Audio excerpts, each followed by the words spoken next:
Olá, seja bem-vindo, seja bem-vinda a mais um episódio do Jcast Preciso Saber, o podcast da Academia Judaica. Eu sou Karina Calandrin, sou professora da academia e também host do podcast. Esse é um podcast para quem tem perguntas, porque sabemos que no judaísmo, mais importante do que as respostas é fazermos as perguntas certas. Para este episódio, temos a honra de receber Raul Gottlieb, que é educador, engenheiro de formação, ativista comunitário e também professor da academia. Ele veio nos contar um pouco sobre o seu novo curso para a academia, 5 Pilares da Torá. E também vamos conversar sobre outros assuntos derivados desse para não dar muitos spoilers deste curso. Eu estou um pouco curiosa para saber sobre a motivação para esse curso agora. Então, eu queria entender um pouco o seu processo, como que você pensou na formulação do curso, por que dividir a Torá em 5 pilares. Descreve um pouco para a gente, por favor. Bom, Karina, eu sou engenheiro de formação, a minha única formação é de engenharia só. Agora já dei muito curso, né? Eu sou muito interessado na cultura judaica, que eu aprendi a gostar indo para a sinagoga. É uma história antiga, quer dizer, eu passei 2 anos em Israel, em duas épocas diferentes. Eu falava um hebraico mais ou menos, não muito bom. E um belo dia voltei para Israel para visitar e descobri que meu hebraico estava indo embora. Falei, gente, não posso deixar o hebraico ir embora porque é uma riqueza. E aí comecei para a sinagoga porque era onde eu podia ler hebraico. E ali eu comecei a gostar e me interessar e aprender e também ensinar na minha congregação, que é a área do Rio de Janeiro, né? A história dos 5 pilares da Torá, há um tempo atrás, eu era presidente da UJR, União do Judaísmo Reformista, e eu achava, e ainda acho, que a gente não tinha material em português condizente com a reforma, material religioso das fontes judaicas condizentes com a reforma. Todo o material que a gente tinha no Brasil, em português, é bom, mas ele tinha um viés que não era o nosso viés. Uhum. Não quero entrar não quero falar nisso, mas era um viés diferente. E eu sempre li muito em inglês e tal, e eu sei que tinha esse livro aqui, que é o Plaut, ok? Uhum. Que um Rumash, uma Torá, ricamente comentado, enorme, muito comentário, e eu estudei muito nele. Eu estudei realmente muito nele, e eu falava assim, gente, a gente tem que ter alguma coisa que, hoje em dia, naquela época, o rabino chega no púlpito, fala, e algumas pessoas se interessam, tomara que sejam todos, mas vamos supor que algumas pessoas se interessam, e a gente manda ele para casa, e ele chega em casa, ele pega um livro para ler, e esse livro fala diferente do que o rabino falou no púlpito. Então, eu estou gerando uma dissonância cognitiva na comunidade. O rabino fala uma coisa, mas a literatura que eu dou para ele é outra, que não tinha. Então, eu falei, não, nós temos que fazer uma Torá, para começar, uma Torá em português, uma boa tradução e com bons comentários. Então, eu comecei esse projeto há muito tempo, muito antes de começar a ver o Plaut, que eu já conhecia. Primeiro, eu tentei fazer, cada rabino do Brasil vai fazer um comentário de uma paraxá, cada um não sei o quê. Não funcionou, porque todo mundo é muito ocupado, é muito difícil, não sei o quê, não foi. E aí veio essa ideia, vou pegar esse livro aqui, que é o Plaut, que é o comentário da Torá mais usado nos Estados Unidos pelo movimento reformista. Estão agora fazendo um novo, vai demorar um tempo para sair, todo eletrônico e tal, tipo um Sefaria reformista, vai ficar bonito também. Mas esse aqui ainda tem muito tempo pela frente. Vou traduzir, pegar e traduzir. E conseguir vender essa ideia dentro do movimento. O movimento aqui abraçou isso, conseguimos gerar recursos e todo o esforço para criar essa obra. E essa aqui é em português. Nessa brincadeira, que não é uma brincadeira, era seríssima, mas eu era voluntário, eu sou voluntário até hoje. Eu fui obrigado a rever o texto que foi traduzido muitas vezes. Eu não sei se eu tive que reler isso tudo 3 ou 4 vezes, do começo ao fim, com todo o cuidado, porque é muito difícil achar alguém que traduza do inglês para o português, uma matéria judaica, o tradutor tem que entender de inglês, Sim. de português e de judaísmo. É uma interseção complicada. Então, o tradutor foi muito bom, mas o conhecimento judaico dele não era assim, muito profundo. Então, a gente tive que fazer muita revisão, eu e a Karen Zingerevich, muita revisão. E cada vez eu gostava mais desse livro, mais desse livro, mais desse livro.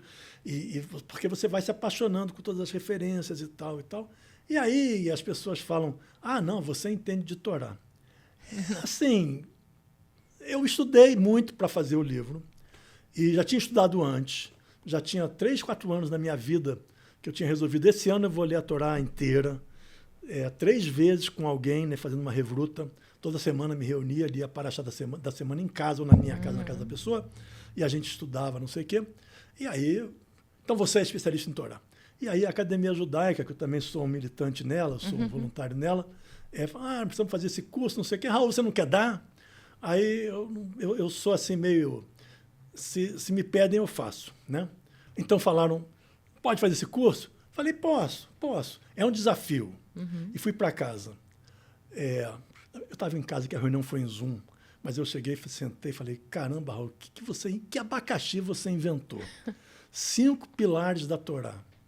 Eu moro metade do tempo no Brasil, metade em Israel, estava em Israel. Gente, como é que eu vou organizar isso? E fiquei dias e dias pensando, tinha um tempo, porque ainda faltava um tempo grande para gravar o curso, e aí eu sei que eu tenho frases que eu gosto muito na Torá. Eu, nessa minha visão, nessa minha caminhada de Torá, tem frases que eu falo, essa frase aqui é uma frase que muda o pensamento do mundo. Que as pessoas, algumas elas são valorizadas, as pessoas que todo mundo conhece, e amarás o próximo a ti mesmo, e outras não muito. E eu gosto muito. Eu comecei a listar essas frases. Eu falei, como é que eu consigo fazer um curso baseado nessas frases? Como é que eu consigo juntar isso aqui? E aí, conversando com um amigo, que também é um rabino israelense, que é um brasileiro israelense, Rodrigo Bamvorcel, aí, numa vez, tomando um café com ele, expliquei para ele, ele falou, isso aqui é assim, isso aqui é a relação de Deus com o homem, com o humano, isso aqui é o humano com o humano. Eu falei, vou por aí. Aí fiz esses 5 pilares assim. Primeiro, relação Deus-humano. Segundo, relação humano com humano. Terceiro, relação humano com a sociedade. Aqui é humano com indivíduo com indivíduo. Aqui é o indivíduo com o grupo. Depois o humano com a natureza. E faltou o último, porque tinha que ser 5. E o quinto não saiu, porque não quer mais, não sei o quê. Aí eu primeiro pensei, vou contar como é que é a história da Torá, como é que a Torá chegou nesse formato que tem hoje. Mas é uma história, não achei assim, não sei o quê. E depois eu tive essa visão, vou falar o seguinte, eu vou falar sobre como o judaísmo ritualizou a Torá. Como o judaísmo pegou essas 4 relações aqui e criou um ritual que está dentro das nossas rezas todas, que a gente não percebe que aquilo ali é a essência da Torá, mas está aqui ritualizado. Então essa é a 5ª aula, que não é uma relação, a ritualização da Torá. E aí comecei a pegar a frase, e cada vez que você pega mais uma citação, mais uma, vai chegando mais, e até um certo ponto que eu falei, gente, aqui eu tenho material para para muitos cursos, né? E aí eu peguei e fiz, para cada um desses pilares, para cada um desses 5 grupos, eu fiz mais 5. Então, relação de homem com Deus, humano com Deus, Deus com humano. Aí tem 1, 2, 3, 4, 5. Quer dizer, se a gente quiser amanhã, a gente pode pegar esse grupo aqui e falar, cada um desses vira mais um curso. Então, acho que vai ficar interessante. Eu só espero que eu tenha conseguido transmitir tudo que eu pensei, que é difícil, né? É sempre muito difícil, é sempre um desafio, né? E eu estou acostumado a dar aula, dava muita aula na área e fazia muita apresentação também, porque eu tinha uma empresa e, evidentemente, eu era o dono da empresa, e o dono da empresa é o vendedor principal da empresa, empresa que não era muito grande, mas também não era muito pequena, e eu fazia apresentação, fiz apresentação centenas na minha vida, então eu gosto de falar, de não sei o quê, mas sempre numa dinâmica, com os caras perguntando, te interrompendo, dando... e agora aqui eu estou falando com a câmera, então eu espero que a câmera não fala nada, a câmera fica calada. Sim. Espero que eu consiga transmitir e que seja bom, né? Porque eu realmente acho uma coisa que pauta muito a minha visão de judaísmo brasileiro.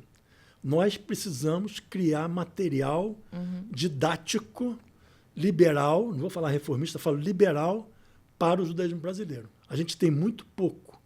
Antes de fazer o Plauta aqui, esse livro, eu na área, durante muitos anos, 18 anos, eu fiz uma revista chamada Dvarim. Eu ia trazer, esqueci. Eu fiz uma revista chamada Dvarim, que era também uma tentativa de mostrar que o judaísmo brasileiro pode criar cultura. Porque a gente tem essa visão. Tem sempre, se você tem momentos na tua vida que tem coisas que te chocam. Uma vez, conversando com uma pessoa, muitíssimos anos atrás, o cara fala, cultura judaica só se for em hebraico ou em ídis.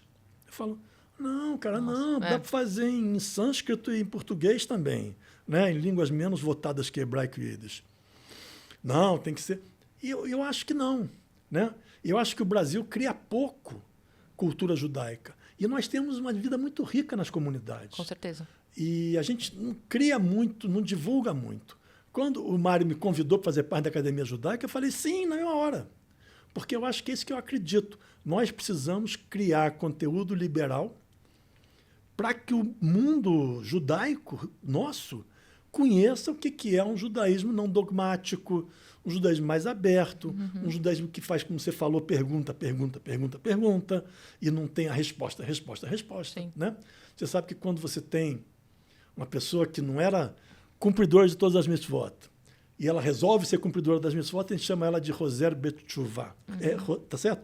Quer dizer, ele volta para a resposta. Ele estava perdido, cheio de perguntas, aí vem a ortodoxia e fala, esta é a resposta. Né? E tem o pessoal ao contrário, que é Roser Beshelah, quer dizer, a pessoa que era ortodoxa, que resolve sair para fazer perguntas de novo. Nós somos isso, nós somos geradores de perguntas. Com certeza. E aí também das respostas. Mas a gente está o tempo todo nessa pergunta, resposta. A gente tem que criar as perguntas do judaísmo brasileiro também, que não são iguais das do judaísmo americano, nem do judaísmo israelense, nem de nenhum outro. Com todo respeito a todos, nós somos poucos, nós somos 100 mil judeus no mundo de 15, 16 milhões, mas nós somos. Sim. Nós não somos, né? Nós não somos 30, nós somos 100 mil. Então, eu acho que toda essa visão, comecei com a Dvarim, tinha trabalhado antes também como voluntário em escola, no Rio de Janeiro, mas não dando aula, como coordenador, como diretor de escola, presidente, mas criar cultura judaica em português, e baseado nas fontes, né? Acho importante dessa visão. E é isso que me anima, Eu acho que é isso que a academia faz. E faz muito bem, muito bonito. Eu vejo os seus podcasts, são muito ricos também, é muito interessante. A gente tem uma quantidade enorme de material para dar, e isso é importante, né? Eu acho que você falou muitas coisas que eu quero abordar, muitas questões, muitas perguntas, mas um ponto que me chamou muita atenção, eu acho que vai nessa linha da produção de material no Brasil e na linha da educação. Você não se chama de educador, mas eu te vejo como um educador. Assim, acho que infelizmente vou ter que dizer educador. Porque eu não tenho o título. Sim. Porque você é uma educadora formada, não sei o quê. Eu não. Eu sou um engenheiro. Não, mas a prática é um educador. E na sua experiência, inclusive, na educação judaica formal, inclusive, né? Pensando nas escolas, pensando na atuação hoje que nós temos, né? E na construção de conhecimento. Porque, basicamente, hoje o que nós temos no ambiente judaico, isso ortodoxo, liberal, etc., é exatamente essa importação das fontes externas. Então, nós consumimos os materiais externos e nós não produzimos materiais. E qual a dificuldade? Eu quero perguntar um pouco mais disso voltado aos jovens, né? Qual é o valor disso para os jovens? Então, quando a gente vai, por exemplo, agora o seu curso, 5 pilares da Torá, como abordar isso com um jovem? Né? Um jovem judeu que só consumiu até agora ou só foi ensinado com fontes externas, muitas vezes não tem conhecimento direito de judaísmo liberal no sentido, não da vivência, mas no sentido das fontes mesmo, da interpretação das fontes. Como que a gente aborda isso com um jovem? Então, eu acho que a gente no Brasil não tem a ousadia de achar que a gente pode criar alguma coisa. Primeiro esse ponto. Nós temos essa ousadia, a gente não tem essa ousadia. A gente fala, não, a gente, não sei o quê, os grandes luminares não estão aqui. E realmente os grandes luminares não estão aqui, se bem que nós temos luminares grandes aqui também, mas os maiores do mundo não estão aqui. Mas a gente também tem um papel, também pode fazer. Então, a gente não se dá esse direito da ousadia. E eu adoraria que tivesse mais gente que faz na cara e na coragem e vai e sai fazendo mais. Tá certo? Então, isso eu acho que é importante para a boa. A questão do jovem é assim. O judaísmo, para quem o judaísmo é importante, ok? O judaísmo não pode ser relegado a uma repetição de alguma coisa que você não se apropriou dele. Você tem que se apropriar dele para ele ser relevante para você construir uma família judaica, para você construir uma vida judaica. Eu realmente, de bastante jovem, 30 anos, não é jovem de 30 anos, não sei o quê, que eu já trabalhava, tinha empresa, etc. Eu já estava enfronhado nessa história de Torá e de judaísmo. Eu comecei a ver que tinha muita coisa ali que eu conseguia relacionar como ensinamento para a minha vida, certo? Ensinamento para a minha vida. Eu vou te dar uma história simples, Caim e Abel, tá certo? Então, você tem duas pessoas numa empresa. Essas duas pessoas estão procurando uma promoção, ok? Os dois são candidatos à promoção. Aí vem o chefe, que no caso é Deus, e fala assim, eu gostei de você, você vai ser promovido. Esse cara aqui do lado, tá certo? Ele promoveu Abel. Que é essa história, né? Os dois oferecem sacrifício, ele gosta desse, não gosta desse, promoveu esse. Esse cara aqui do lado achava que o dele era bom. E fica com raiva de quem? Do chefe? Não. Não, do outro. Do outro. Do outro. Aí você começa a ver na tua empresa que é assim que funciona. Você nem tem raiva do cara que não te escolheu. Você tem raiva do cara que foi o escolhido. Mas é só um exemplinho Sim. de coisas que você pode tirar da literatura clássica que é a Torá. A Torá é um livro de conhecimento do ser humano. A gente tem uma visão muito equivocada da Torá, nessa questão de que a Torá fala de Deus. A Torá fala de Deus, claro, na função dele te mostrando o que é o ser humano, certo? Te colocando as histórias que mostram, explicam quais são as reações do ser humano. Ciúme, inveja, amor, ódio, tudo que você quiser, busca pela riqueza, busca pela sensualidade, tudo que você imaginar.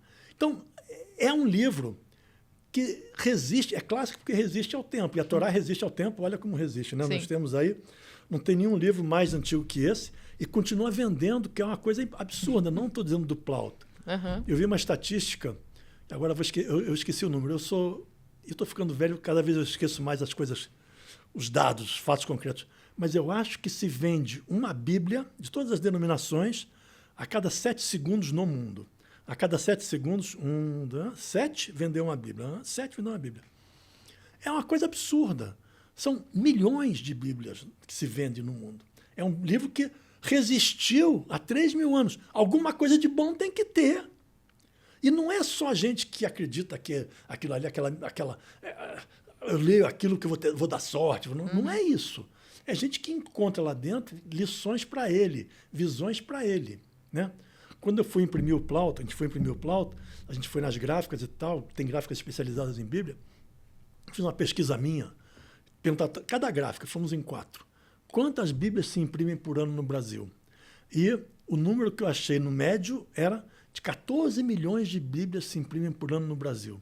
Isso há, 5, 6 anos atrás, quando a gente fez o Plauta. 14 milhões! Qual é o livro no Brasil que vende 14 milhões por ano? 0,00000, nada. O mercado editorial no Brasil é muito não ruim. Não é? 10 mil livros no Brasil é um... É um best-seller. 100 mil livros no Brasil estourou tudo. Se vende 14 milhões desse livro aqui, que está ali há 3.000 anos. Então, para um jovem, se você não conhece a Torá, você está deixando de lado uma fonte de conhecimento da humanidade que você precisa dela para viver. Você precisa dela para viver. E quem conhece isso, vive bem por causa desse conhecimento. Ele te mostra as coisas. E se você consegue ler a Torá de uma maneira menos respeitosa do que não, isso aqui eu não posso tomar muito conhecimento. O fulano, Rashi falou que é isso, então é isso. Morro de medo de qualquer opinião minha. Se eu ler assim, ela não vale tanto. Mas se eu me der o direito de ter opinião, e todo mundo tem esse direito, tá certo? Porque a Torá fala, não está no céu, é para a gente aqui.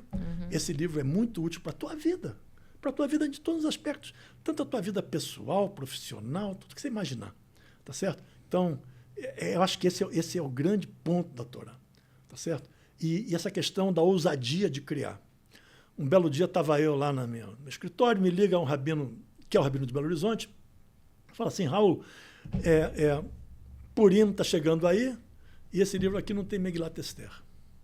Eu falei, ora pois, não tem mesmo. Certo? Não tem.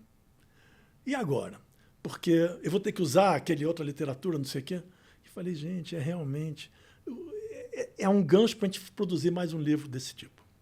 E aí eu comecei a tentar achar um livro para traduzir, e não achei um livro liberal que eu gostasse para traduzir. Aí eu falei, sabe uma coisa, Raul? O meu hebraico foi melhorando, porque eu estou vivendo um tempo em Israel, estudo hebraico, não sei o quê. Deixa eu ver se eu consigo traduzir. Claro que eu não traduzi direto do hebraico, eu também usei um monte de outras traduções para me apoiar. Comecei a traduzir. E eu, então, traduzi todas as 5 Megilot. Ruth, né? Esther, Ruth, Shirashirim, Kohelet e Eicham. As 5 Megilot. E esse livro eu estou lançando, traduzi eu e comentei eu. Então, eu me dei o direito de falar, eu posso comentar. Eu não sou Rashi, tá certo? Muito longe, ok? Conheço um pouquinho aqui, um pouquinho ali, não sei o quê, penso, leio, vejo. Eu me dei o direito. E o que eu gostaria com isso tudo, eu vou lançar o livro, ele está na gráfica, ele vai ser, me prometem, 25 de novembro, que é uma data péssima, porque eu já vou estar em Israel na minha temporada de inverno, mas, enfim, vou lançar no começo do ano que vem. Me dei o direito de falar, eu posso comentar um livro clássico, como as Megilot, que é a parte do Tanar. E eu gostaria muito que mais uns 100 pessoas no Brasil tivessem a mesma ousadia, falar, eu posso, eu crio, eu posso criar. E pouca gente faz. Mas o meu sonho é que mais gente faça, porque é só assim que a gente vai conseguir criar uma raiz brasileira muito comprometida com o judaísmo. Quando as pessoas falam, eu me apropriei, isso aqui é meu, eu posso usar, eu não estou jogando fora nada do que as outras opiniões, mas a minha opinião é uma opinião, eu quero registrar, quero deixar ela. É bom. Eu faço parte de um grupo de estudo da Torá, que se reúne quinta-feira na área, há incontáveis anos. Eu não sei quantos anos, mas tem uns 40, tá certo? É muito rico, né? E, assim, é um grupo que não tem mediador. E se reúne, cada semana é um que é o mediador, e ele lança o tema, a gente discute e tal.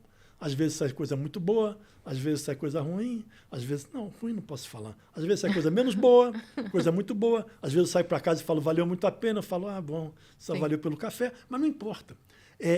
Estamos lá criando o judaísmo. Sim. E esses grupos existem em todos os lugares. Por que a gente não registra essas coisas? Por que a gente não se ousa a botar isso no conhecimento para todo mundo? Eu concordo muito com o que você está dizendo. Eu acho que é muito importante, mas eu acho que ainda há um receio. Isso, assim, estou dizendo da minha percepção. Não tenho dados para embasar isso. Mas eu acho que há um receio ainda na comunidade brasileira, de uma forma geral, por conta disso, de não se achar... Capaz o suficiente, não ter o conhecimento suficiente para isso, né? Porque somos uma comunidade pequena, né? Não temos aqui, né, os grandes, apesar de eu concordar que sim, temos pessoas brilhantes na comunidade brasileira, rabinos, rabinas, não rabinos e rabinas, né? Pessoas que não têm essa formação, mas que são brilhantes, como você, por exemplo. Sim, considero, sim. Acredito que que podem sim contribuir numa escrita, né, de um comentário, mas que não se sentem capazes para fazê-lo por uma síndrome de vira-lata. Achar que não pode fazer, né?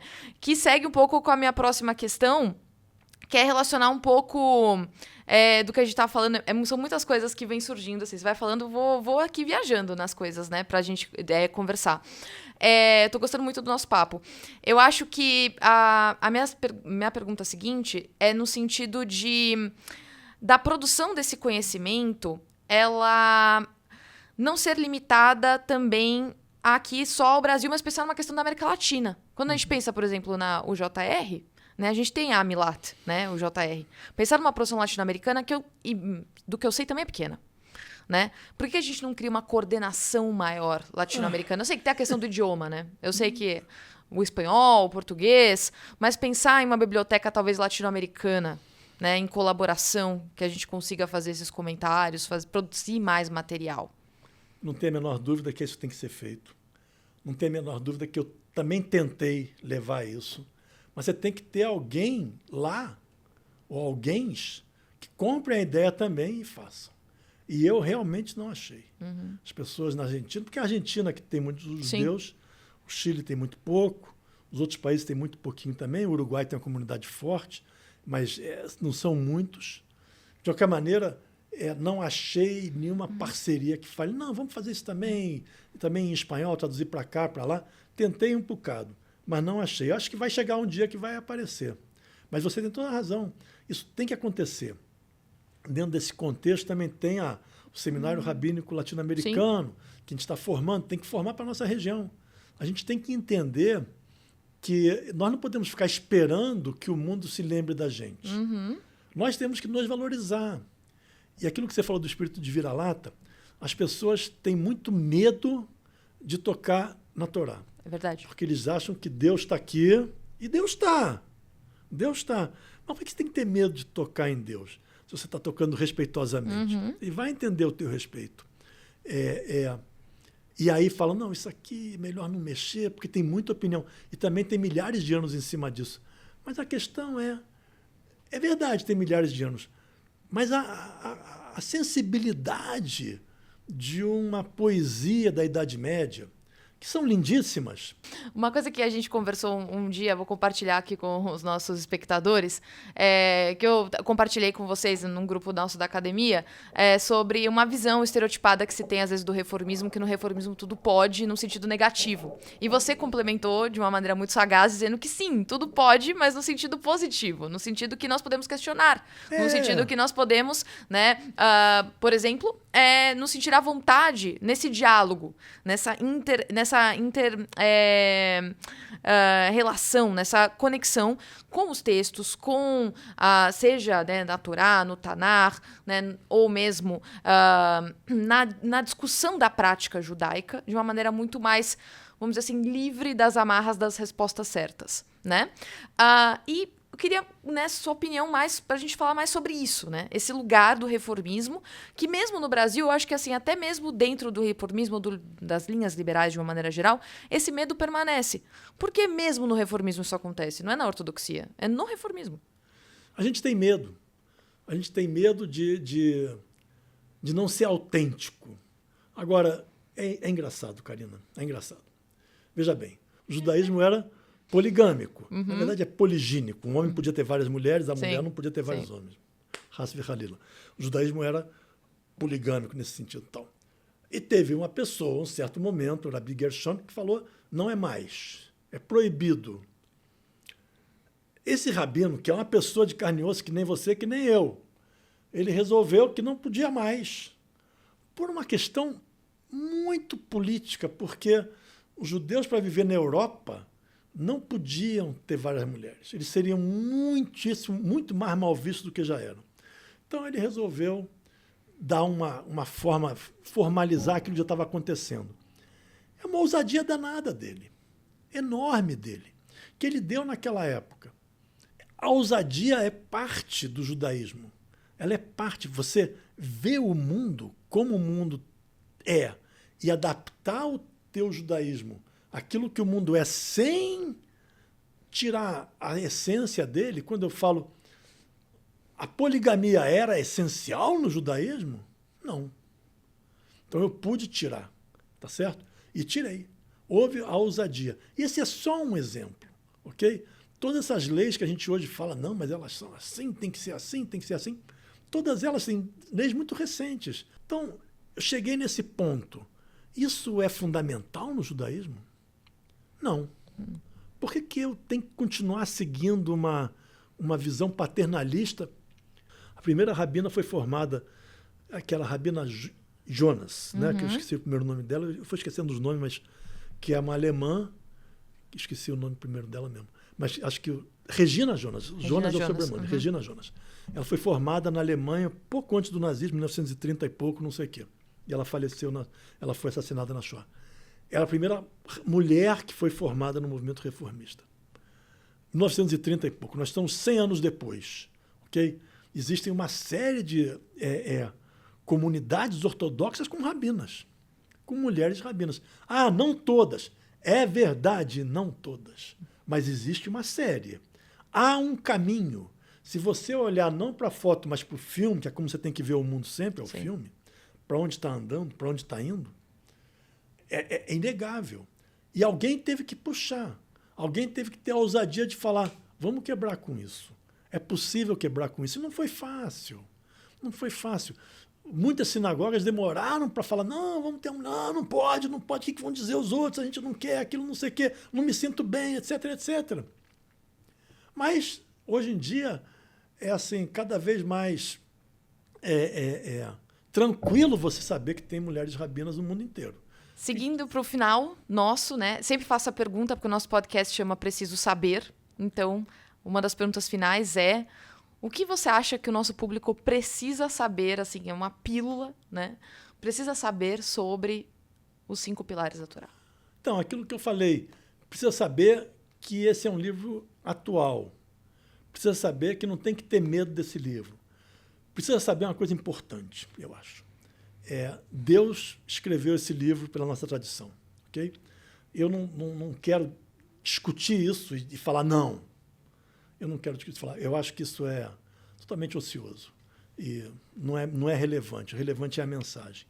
Mas eu tenho que entender que Deus falou conosco de uma maneira que é como Ele queria que a gente entendesse. Ele falou conosco de uma forma que Ele queria que a gente entendesse. Eu, Raul, Karina, não posso obrigar Deus a falar comigo da forma como eu quero que Ele fale. Uhum. Então, eu que estou lendo a Torá, eu tenho que dar direito à Torá de fazer uma metáfora. Eu tenho que dar direito à Torá de fazer uma poesia, de botar alguma coisa porque rima, de botar alguma coisa porque tem uma métrica, de botar uma coisa porque tem uma semântica que vai crescendo, que vai decrescendo. Não necessariamente a Torá é um livro científico ou um livro de registro histórico congelado. Tem fábula. Se eu estou lendo uma história e fala que o burro falou, certo? Tem 2 maneiras de eu ler isso. Falar, naquela época burro falava, certo? Se eu falo isso, esse livro não serve mais para mim. Uhum. Porque hoje em dia burro não fala. Tá certo? O animal. Né? Sim. Então tem que pensar, bom, aqui eu tenho alguma coisa além disso. Muito mais do que o burro falou. É uma fábula. Quando eu vejo alguma coisa que não bate com o que eu vejo na natureza, e Maimônides falava isso, eu estou vendo alguma coisa que é um exemplo, que é um modelo. Eu não posso imaginar que a Torá seja um registro científico de como era a vida, de como tem que ser a vida. Não é, ela não é. Quando eles falam, eu quero um judaísmo humanista, que não tem... Eu falo, eu não tenho vontade de dormir ou então de rir. O que é um judaísmo humanista? O judaísmo é humanista por definição. Sim. Deus dá a Torá para os homens. Então, não é para ser usado no céu, é para ser usado aqui, né? Considerando que Deus está no céu. Então, acho que essa é a visão de que eu tenho que me apropriar dela e ler pensando, o que isso diz para mim? Sem ter muito medo. Posso olhar todo o passado possível. Devo olhar todo o passado possível, sem ter muito medo de discordar de meia dúzia. E o passado discorda entre si, né? Sim. O passado judaico discorda entre si. Por que a gente hoje também não pode discordar desse passado? E achar alguém que concorda? E achar coisa para mim? Então tem coisa, o que eu digo para todo mundo, leia porque tem coisa para você. Vai chegar um momento que você vai achar essas coisas. Quanto antes, melhor. Você vai gostar mais, você vai aproveitar mais tempo. Né? Então é isso que eu acho que é a mensagem que eu gostaria desse curso, que ficasse e que ousem perguntar, ousem discutir, ousem discordar. Perfeito. Pode discordar. E a gente sempre pede dica de livro. Então, assim, obviamente estamos falando da Torá, então o livro que você trouxe já é uma indicação comentada, Torá comentada, mas, por favor, outras indicações que você tenha. Então, como eu sabia que você ia perguntar isso, aí eu peguei e fiz uma lista. Perfeito. Então, eu não tenho um livro. E eu fiquei olhando para a minha biblioteca ontem. O que é mais importante? Eu tenho uma biblioteca grande, judaica. Primeiro, evidentemente, é a Torá. Okay? E essa Torá comentada aqui do Plaut, que é uma maravilha. O segundo livro, todos esses livros aqui têm, a maioria deles tem um conteúdo judaico, um não tem. Mas judaico, sionista e tal. Eu acho que se você nunca leu nada judaico, Começa por essa lista. Vai seguindo ela. Não precisa ser em ordem. A segunda é um livro do Sacks, do Jonathan Sacks, um rabino inglês, né, que faleceu há poucos anos. Jonathan Sacks, que escreveu um livro ele escreveu muitos livros recentes. Eu gosto dos livros mais antigos dele. Escreveu um livro que eu acho que é fundamental, que se chama Radical Then, Radical Now. Radical naquela época, radical hoje, que tem uma visão do que é o judaísmo que eu nunca achei igual em lugar nenhum. Agora, a biblioteca judaica ela é interminável. Sim. E eu acho que se você começar a ler 1, 2, 3, você só vai ler livro judaico. Então, meus filhos falam, só ler livro judaico, eu falo para eles, continuam publicando. O que eu posso fazer? Tem que continuar lendo, tá certo? De vez em quando eu leio um livro que não é judaico, mas você pelo judaísmo, tem uma visão muito boa do mundo, através dele. Muito boa do mundo. Não vamos perder isso, tá certo? Não vamos deixar isso para trás. É importante. Começa com a Torá e chega nisso tudo, é um universo que não tem fim. Muito obrigada, Raul. Nossa, te agradeço muito pela generosidade de compartilhar tudo isso conosco. Foi, assim, foi interessantíssimo. Dava pra gente ficar aqui conversando mais 1 hora, tranquilamente. Eu tenho esse problema. Não, mas foi ótimo. Foi muito, assim, muito prazeroso te ouvir falar. Agradeço muito, né, por ter estado aqui conosco. E para você que ficou aqui conosco até agora, acompanhando esse podcast, continue acompanhando os conteúdos da Academia Judaica. Nós lançamos episódios aqui do podcast quinzenalmente, às quartas-feiras, mas também sempre tem novidades e também nas redes sociais. Então, nos siga no Instagram para também acompanhar o que vamos lançando, as novidades e o curso do Raul, que em breve também estará disponível em todas as plataformas aí da Academia, né? Então, nos siga para continuar acompanhando. Até uma próxima!